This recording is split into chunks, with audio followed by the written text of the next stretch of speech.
In fact, nananakaw pa nga yung PhilHealth funds, yung syntax law, niyurakan. Makikita mo, pag pumunta ka sa mga ospital, namamatay ka na lang dyan. Kung may cancer ka, wala. Kaya sa mga nakikipagsabwatan upang kunin ang pondo ng bayan at nakawin ang kinabukasan ng ating mga mamamayan, mahiya naman kayo. Yung sinabi ni Pangulo na mahiya naman kayo, kasi wala na siyang particular na escape act eh. Yung mahiya naman kayo, nakaturo din sa kanya yun eh. Kasi unang-una, hindi mo minanage siya ng ayos eh. Siniro pa rin niya ang budget for 2025. Ito po yung PhilHealth. Mga kababayan, kung hindi nyo naunawaan, kinuhanan tayo ng 60 billion, wala tayong budget for 2025, ang nakuha sa atin ay 130 billion.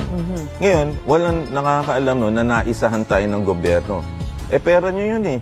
Ito ho yung contribution natin sa PhilHealth, buwan-buwan. Kinakaltas sa sweldo natin. Oo. Para pag nagkasakit ka, meron kang ayuda from PhilHealth. Di Exactly. Ba, kaya sinasabi kong kawawa tayo. Kasi sarili nating gobyerno, ninanakawan tayo. Mako-confine ka ng matagal, magkakanda utang-utang ka, mamamalimos ka, magmamakaawa ka, o mamamatay ka na lang. For a country na napakadaming pera dahil may pondo na, ninanakaw pa para sa kalusugan.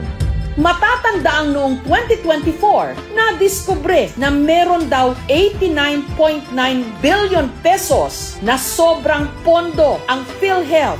Pero ang sobrang pondo iniutos ng Department of Finance na ibalik sa National Treasury bilang bahagi ng tinatawag na unprogrammed appropriations.